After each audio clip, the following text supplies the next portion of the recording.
Isabelle Diop, je suis avocat au barreau de Paris depuis 3 décennies. Mon parcours professionnel en réalité est très lié au tourisme puisque dès après ma prestation de serment, je me suis intéressée à ce secteur. Donc après des études en droit commercial, droit des affaires et droit international, j'ai commencé à travailler pour les opérateurs du tourisme. Ma spécialité, le droit du tourisme, le droit aérien, tout ce qui concerne les opérateurs. Alors uniquement pour les professionnels, agents de voyage, tour opérateurs, institutionnels, start-up. Et les missions, c'est les missions que les clients veulent bien me confier dans leur cœur de métier, c'est-à-dire l'exercice de leur métier d'opérateur touristique sur le marché français en général, mais ça peut être aussi sur le marché européen. Et ça peut aller de les aider à monter leur entreprise, créer leurs outils contractuels et puis la réglementation, comment être conforme à la réglementation française et européenne, voire internationale pour le droit aérien. C'est aussi en étant associé à la vie du tourisme. J'ai toujours coutume de dire que je suis plus dans le monde du tourisme que dans le monde des avocats, même si évidemment il faut se tenir un petit peu informé de ce qui se passe dans la profession. Ça veut dire que je participe au congrès, je participe aux événements. C'est un tout en fait. Les dossiers c'est bien, le code du tourisme c'est très intéressant, les conventions internationales aussi, mais être aux côtés des pros à tous les niveaux, patron, directeur juridique, directeurs commerciaux, conseillers voyage, parce qu'il y a une vraie expérience qui remonte par les gens qui ont les mains dans le moteur.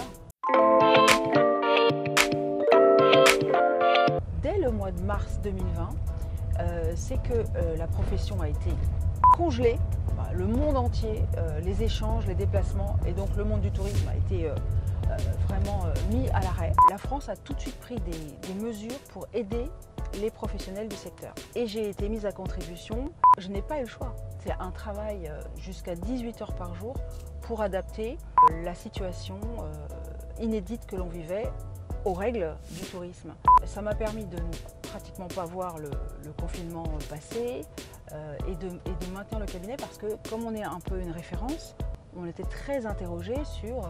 on a des clients qui sont bloqués à l'étranger, il faut les rapatrier, ils dorment dans l'aéroport depuis une semaine, enfin... Et voilà, et toutes ces interventions, c'est là qu'il faut faire preuve d'imagination juridique, mais aussi de bon sens pour se dire comment je vais me débrouiller avec ce code du tourisme et cette réglementation européenne pour aider les professionnels à surmonter cette crise.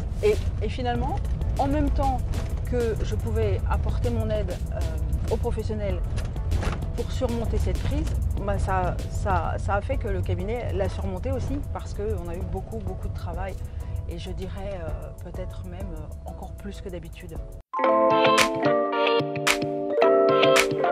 Moi je pense qu'il faut continuer à voyager parce qu'à la base du voyage on a les échanges, on a la richesse du monde, à condition de le faire intelligemment. Alors peut-être voyager moins, plus longtemps, mieux, respecter les gens, les peuples, les pays, essayer de favoriser des manières plus durables de voyager. Et là, ça s'adresse peut-être aux transporteurs, aux compagnies.